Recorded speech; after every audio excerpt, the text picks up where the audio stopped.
आज के वीडियो में सभी दीदी भैया को नमस्ते। आज के वीडियो में हम आप सभी को स्वयं सहायता समूह के कार्पस राशि के बारे में बताएंगे कि स्वयं सहायता समूह की कार्पस राशि क्या है, किसे कहते हैं, यह कार्पस राशि समूह के सदस्यों को कब मिलेगी, कैसे मिलेगी और स्वयं सहायता समूह का संचालन कब तक करना है। क्योंकि बहुत सी दीदियां स्वयं सहायता समूह का संचालन कर रही हैं, लेकिन दीदियों को अभी तक नहीं पता है कि उनके स्वयं सहायता समूह की कार्पस राशि क्या है, उनके समूह का अपना पैसा कौन सा है। तो दीदी आज हम इसकी पूरी जानकारी इस वीडियो में बताएंगे। तो आज की यह वीडियो आप सभी दीदियों के लिए बहुत ही महत्वपूर्ण है, वीडियो को पूरा अंत तक देखिएगा। तो चलिए दीदी वीडियो शुरू करते हैं। तो दीदी सबसे पहले हम लोग जानेंगे कार्पस राशि का अर्थ क्या होता है, कार्पस राशि का मतलब क्या होता है। तो यहाँ पे दीदी आप सब देख सकती हैं, कार्पस फंड का अर्थ पूंजी निधि के रूप में जाना जाता है। यानी कार्पस का मतलब होता है पैसा, धन, रुपया, पैसा। जो भी पैसा हम किसी समुदाय या संगठन में या किसी भी बैंक में निवेश करते हैं, ठीक है। किसी संगठन इकाई के संचालन, अस्तित्व और रख रखाव के लिए अलग रखी गई राशि। इन निधियों का उपयोग किसी भी उद्देश्य की प्राप्ति के लिए नहीं किया जाता है और इन्हें स्वैच्छिक योगदान के माध्यम से अर्जित किया जाता है। जैसे कार्पस को सभी निवेशकों द्वारा किसी विशेष योजना में निवेश किए गए कुल धन के रूप में वर्णित किया गया है। उदाहरण के लिए यदि किसी इक्विटी फंड में 100 इकाइयां हैं, प्रत्येक इकाई का मूल्य 10 रुपए है, फंड का कुल कोष 1000 रुपया होगा। जैसे दीदी आपका समूह है, आपके समूह का बैंक में बचत खाता खुला है और आपके समूह में 10 से 12 दीदियां जुड़ी हैं और वो दीदियां अपने स्वयं सहायता समूह में कुछ न कुछ पैसा जमा कर रही हैं, निवेश कर रही हैं और वह पैसा जो है स्वयं सहायता समूह के बैंक बचत खाते में जमा हो रहा है, निवेश हो रहा है। तो जो पैसा स्वयं सहायता समूह के बचत खाते में जमा हो रहा है, निवेश हो रहा है, वही स्वयं सहायता समूह की अपनी कार्पस राशि है। तो दीदी स्वयं सहायता समूह को कार्पस राशि जो प्राप्त होती है केवल एक ही मद से नहीं मिलता है। स्वयं सहायता समूह को कार्पस राशि कई मदों से प्राप्त होती है। इसके कई मद हैं। तो किन किन मदों से स्वयं सहायता समूह को कार्पस राशि मिलती है, कैसे स्वयं सहायता समूह की कार्पस राशि बढ़ती है, इसके बारे में जानकारी होना आप सभी दीदियों के लिए बहुत जरूरी है। तो दीदी देखिए, सबसे पहले हम लोग जानेंगे कि स्वयं सहायता समूह को किन किन मदों से कार्पस राशि प्राप्त होती है। तो पहला मद समूह सदस्यों द्वारा बचत। समूह में जितने भी सदस्य जुड़े हैं, जो भी बचत जमा करते हैं, आपके समूह में जो भी बचत निर्धारित की गई है, 10 रुपया साप्ताहिक, 20 रुपया या 50 रुपया महीना या 100 रुपया महीना, ठीक है। जो भी बचत आप अपने समूह में जमा कर रही हैं दीदियां, वो बचत का पैसा स्वयं सहायता समूह की कार्पस राशि में ही जुड़ता है, स्वयं सहायता समूह की कार्पस राशि कहलाता है। उसके बाद अगली कार्पस राशि है RF 15,000 रुपया। यह RF 15,000 रुपया स्वयं सहायता समूह की ही कार्पस राशि होती है। उसके बाद समूह सदस्यों द्वारा ऋण पर ब्याज प्राप्ति। समूह में जितने सदस्य जुड़े हैं, जो भी सदस्य कर्ज के रूप में पैसा लेते हैं और जो भी ब्याज ला करके अपने समूह में जमा करते हैं, जो भी ब्याज की इनकम आती है सदस्यों द्वारा, वो ब्याज भी स्वयं सहायता समूह की कार्पस राशि में जुड़ता है। तो जो ब्याज की इनकम समूह को मिलती है, तो ये भी कई मद से मिलती है, कई फंड से मिलती है, ये भी जान लीजिए। एक तो जो समूह में सदस्य हैं, जो बचत का पैसा जमा कर रहे हैं, बचत का पैसा जब 1000, 2000, 5000 हो जाता है, तो किसी दीदी को जरूरत पड़ती है तो ब्याज के रूप में दीदी को दे दिया जाता है। वो दीदी उस पैसे पर जब ब्याज वापसी करती हैं अपने समूह में, जो भी ब्याज की इनकम आती है 100-200 रुपया, वो भी पैसा स्वयं सहायता समूह की कार्पस राशि में जुड़ता है। उसके बाद 15,000 रुपया सरकार के द्वारा आता है अनुदान के रूप में, तो उस पैसे से भी दीदियां लेन देन करती हैं 2% मासिक ब्याज की दर से या 1% मासिक ब्याज की दर से। जो भी ब्याज की इनकम आती है, वो भी ब्याज की इनकम स्वयं सहायता समूह की कार्पस राशि में ही जुड़ता है। उसके बाद समूह को जो है CIF फंड आता है 1,10,000 रुपया, ठीक है। तो 1,10,000 रुपया जो आता है, ये भी दीदियां ऋण के रूप में पैसा लेती हैं और इस CIF का जो ब्याज है, कुछ ब्याज VO में जमा होता है और कुछ ब्याज जो है समूह अपने पास रख लेता है। तो VO जो है समूह को CIF का पैसा जो देता है 1% मासिक ब्याज की दर से देता है। तो 1 रुपए में से 25 पैसा ब्याज के हिसाब से समूह अपने समूह में रख लेता है और 75 पैसा ब्याज के हिसाब से VO में जमा कर देता है। तो 25 पैसा ब्याज जो समूह में रह जाता आता है वो भी ब्याज का पैसा स्वयं सहायता समूह की कार्पस राशि में ही जुड़ता है। उसके बाद दीदी समूह में सीसीएल का पैसा आता है। तो समूह जो है जब सीसीएल से लेन देन करता है तो उस पे भी ब्याज लगता है। तो बैंक समूह से 7% वार्षिक ब्याज लेती है। उसके बाद जब स्वयं सहायता समूह समय से 1 साल के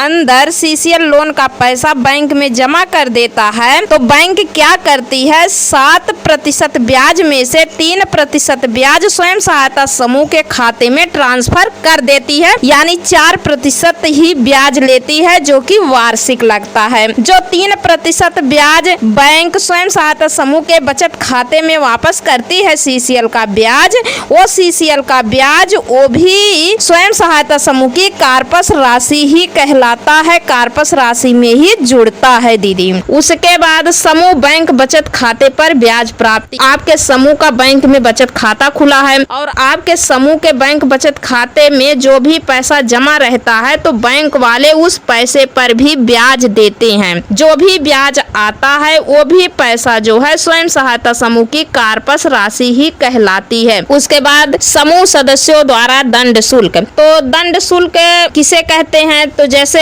जो भी दीदी समय से समूह की बैठक में नहीं आती हैं, समय से ब्याज मूलधन की वापसी नहीं करती हैं, तो समूह क्या करता है, दीदी के ऊपर फाइन लगाता है 10 रुपया 5 रुपया कि आप समय से नहीं आएंगी तो 5 रुपया फाइन देना पड़ेगा। तो वो जो फाइन का पैसा समूह में जमा होता है दंड शुल्क का, वो भी पैसा स्वयं सहायता समूह की कार्पस राशि में ही जुड़ता है। ठीक है। उसके बाद अगला पैसा है संस्थागत शुल्क। संस्थागत शुल्क जो होता है ये भी पैसा स्वयं सहायता समूह की कार्पस राशि में ही जुड़ता है। तो संस्थागत शुल्क सभी समूहों को नहीं मिलता है, किसी किसी समूह को मिलता है। तो वैसे समूह को मिलता है जिस समूह से आईसीआरपी दीदी, VOCRP, CLF-CRP कैडर के रूप में कार्य करती हैं, तो उनके मानदेय से पैसा कट करके संस्थागत शुल्क के रूप में स्वयं सहायता समूहों को प्राप्त होता है। तो ये भी पैसा जो है स्वयं सहायता समूह की कार्पस राशि में ही जुड़ता है। ठीक है दीदी। उसके बाद अन्य संस्थागत शुल्क, जैसे स्वयं सहायता समूह को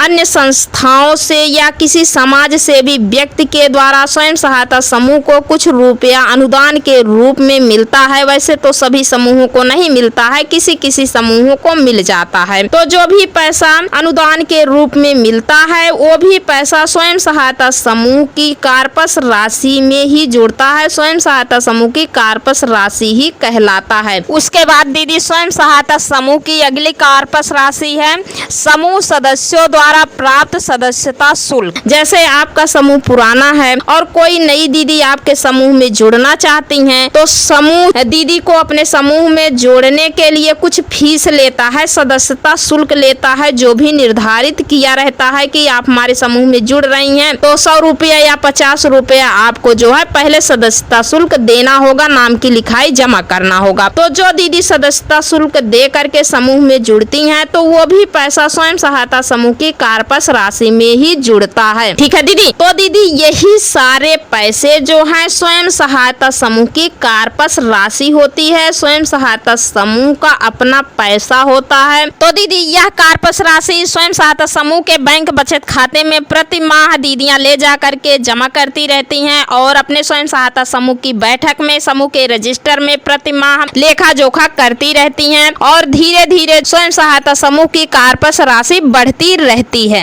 इस पैसे पर स्वयं सहायता समूह की सभी दीदियों का बराबर हक अधिकार रहता है। ये पैसा ना तो VO को वापस करना होता है ना तो संकुल स्तरीय संघ को है, ये पैसा जो है समूह का अपना पैसा होता है। इस पर समूह के सभी सदस्यों का बराबर हक अधिकार बना रहता है। दीदी यदि आप लोग स्वयं सहायता समूह का संचालन कर रही हैं तो स्वयं सहायता समूह से संबंधित कुछ महत्वपूर्ण जानकारियां हैं जो आप सभी दीदियों को जानना बहुत जरूरी है। तो दीदी देखिए, स्वयं सहायता समूह में सरकार की तरफ से कुछ ऐसे फंड दिए जाते हैं जो सरकार वापसी ले लेता है। तो जैसे CIF का पैसा आता है समूह में 1,10,000 रुपया, यह पैसा सरकार ग्राम संगठन के माध्यम से वापस ले लेता है ब्याज मूलधन सहित।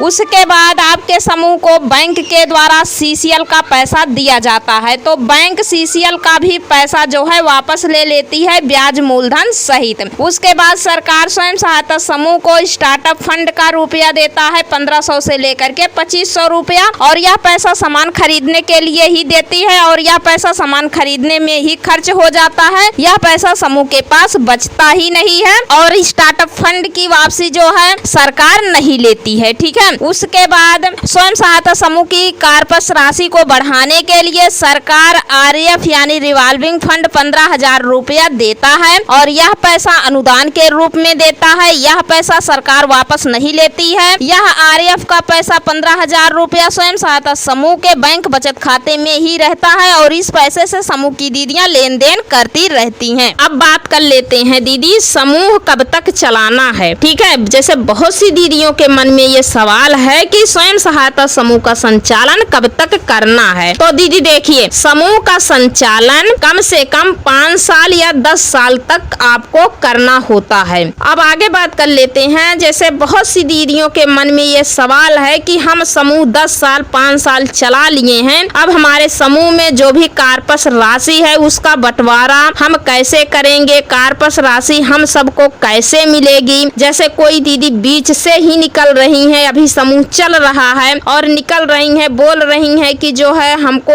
कार्पस राशि का हिस्सा चाहिए, हम समूह में नहीं रहेंगे, तो क्या उस दीदी को कार्पस राशि मिल जाएगी। तो दीदी देखिए, जो दीदी बीच से ही समूह छोड़ रही हैं, बीच से ही निकल रही हैं, तो उस दीदी को जो है कार्पस राशि में हिस्सा नहीं मिलेगा, क्योंकि कार्पस राशि एक मद से थोड़ी ना मिलकर बनी है, इसमें कई मद जुड़े हैं। जब दीदी बीच से ही समूह छोड़ रही हैं, निकल रही हैं, तो उनको केवल बचत का ही पैसा दिया जाएगा। जितना बचत वो समूह में जमा की हैं, केवल उनको उनके बचत का पैसा ही दिया जाएगा, बाकी किसी मद का पैसा उनको नहीं दिया जाएगा। रही ब्याज की बात, तो ब्याज दीदी को देना है कि नहीं देना है, इसका निर्णय समूह लेगा। अगर समूह देना चाहेगा तो देगा, अगर समूह नहीं देना चाहेगा तो दीदी नहीं पाएंगी। यह फैसला समूह के ऊपर निर्भर करता है। लेकिन हाँ दीदी, जितना आप बचत जमा की हैं आपको पूरा पूरा बचत मिलेगा। और आगे बात कर लेते हैं, कार्पस राशि का बंटवारा पूरी तरीके से कब होगा, इसमें बराबर हिस्सा सब दीदियों को कब और कैसे मिलेगा। तो दीदी देखिए, जब कभी भविष्य में आप लोग अपना समूह नहीं चलाएंगे, बंद करेंगे, तो सबसे पहले इसकी सूचना आपको अपने ग्राम संगठन संकुल स्तरीय संघ में देना होगा लिखित में कि हम लोग अब समूह नहीं चलाना चाहते हैं, समूह बंद करना चाहते हैं। तो दीदी VO और CL आपको दिशा निर्देश देगा कि आपके समूह के नाम से जितने भी कर्ज हैं, अगर आपका समूह VO से कर्ज लिया है या बैंक से कर्ज लिया है CCL का, पहले उसकी वापसी आपको करना है ब्याज मूलधन सहित। और उसके बाद रही 15,000 की वापसी,